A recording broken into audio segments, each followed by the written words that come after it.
Welcome ulit sa aming vlog. So, for today's vlog, ay magko-commute tayo simula sa aming bahay hanggang sa aking trabaho at pabalik ulit sa aming bahay. So, makikita nyo kung paano yung daily commute ko kasi hindi ako gumagamit ng kotse pagpapasok ako sa work. So, from bahay, ay maglalakad ako hanggang dito sa bus stop namin. So, mga 5 minutes walk lang yan.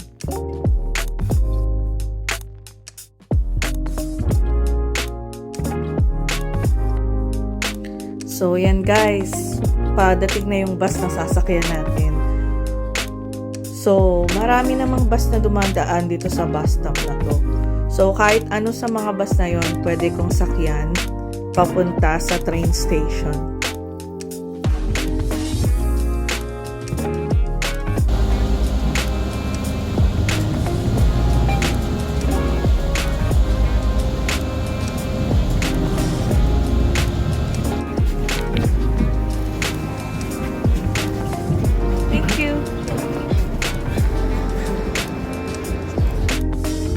So guys, nandito na tayo sa train station.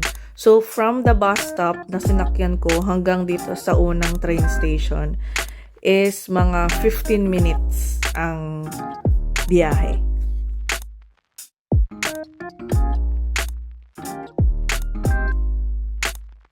So from this train station hanggang dun sa bababaan ko na train station sa my workplace ko is about 15 minutes din yung tagal niya.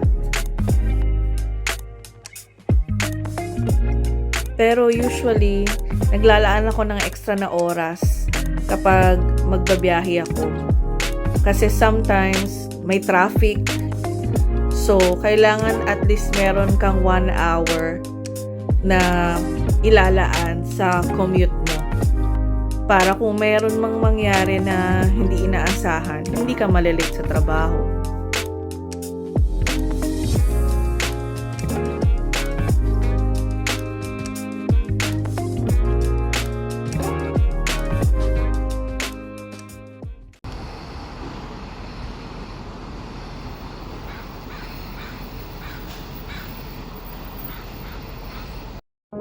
Di ko na naabutan yung train na sasakyan ko kanina. Pero okay lang. Kasi every 6 minutes may dumarating na train. Makikita nyo dito sa monitor na yan. So kung hindi nyo man maabutan yung train na sasakyan nyo, pwede kayong ulit mag-antay ng susunod na train. Unless nagmamadali talaga kayo.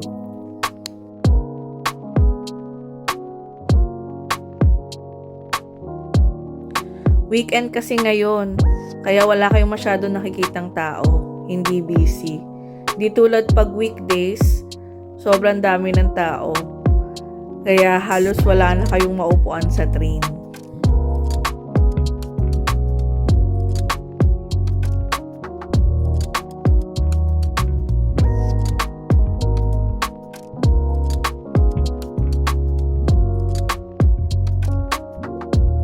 Gustong-gusto kong umuupo dito sa tabi ng window kasi laging maganda yung view. Kasi dito sa BC, ang train is SkyTrain, so nasa taas siya. Dito tulad sa ibang province, underground yung train nila.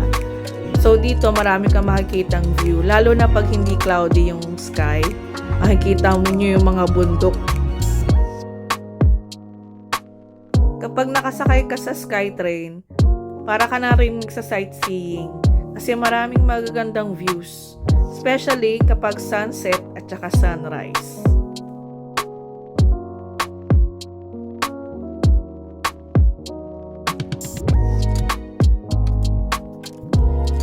Pwede ka rin magpasok ng mga bike kagaya ni Kuya dito sa train. Pero during weekends lang, hindi pwede kapag weekdays dahil punong-puno nga ng tao at sobrang busy ng SkyTrain.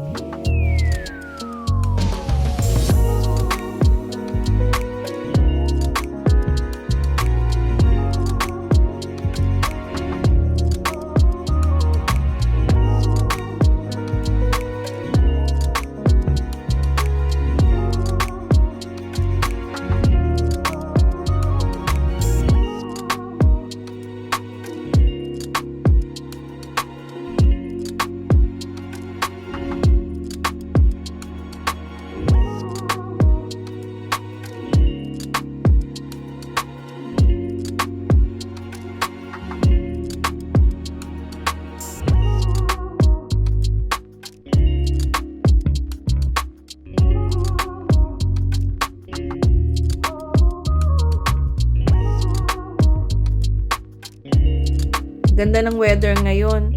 Hindi na ulan at hindi naman ganun ka windy. So, perfect ang weather. At saka kung makikita nyo, maganda yung views dito. Lalo na pag malapit na sa bridge. Kasi makikita nyo yung mga mountains dun sa kabilang banda na yun. Ngayon is cloudy lang, kaya hindi masyadong kita.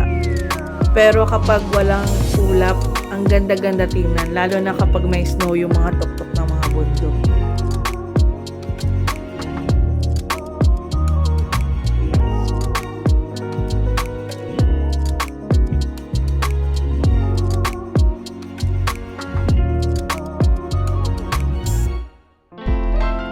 Ngayon, nagtatayo sila ng bagong bridge.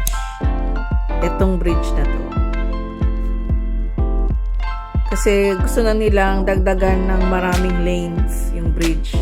Kasi itong lumang bridge na itong isa is 4 lang ang lane niya. Di tulad ng ibang mga bridge, ang lane nila is 8 lanes or 6 lanes. So ito ang Patulo Bridge. So, since 1936 ay nandyan na yung bridge na yan. At hanggang ngayon, nandyan pa rin. So, napakagaling ng gumawa. Napakatibay.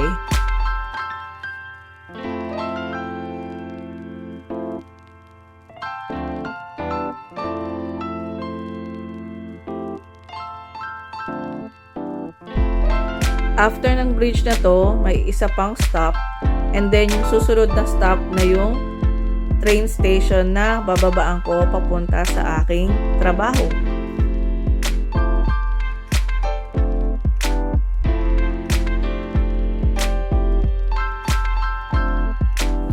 Yan guys, nandito na ako sa train station na bababaan ko. So from this train station, 5 minutes walk lang papunta sa building ng workplace ko. So see guys, mamaya ulit mag-work muna ako.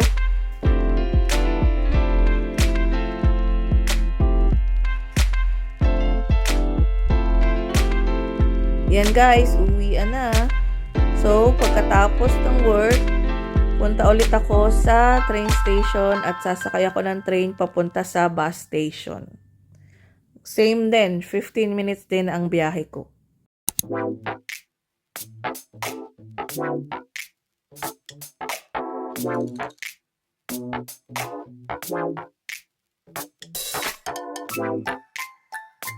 Panibagong view na naman ang meron tayo ngayon. So, ito yung tinatawag nila na driver's seat view. So, tuwan-tawa ang mga bata kapag dito sila nakaupo. Kasi feeling nila sila yung nagdadrive ng train. Kaya mabenta to sa mga anak ko.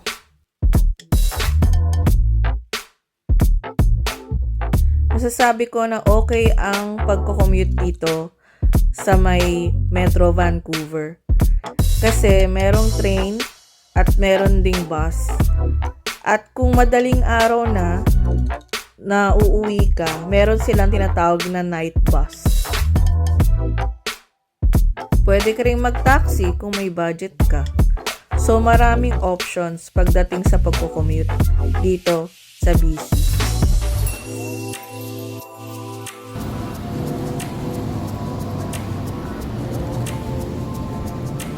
So, nandito na ako ngayon sa bus stop at nag-aantay ng bus.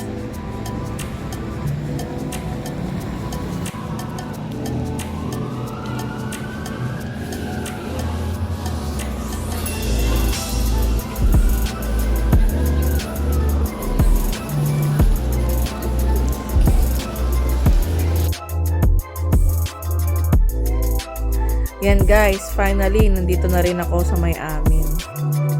Pero dadaan muna ako ng superstore bago ako umuwi.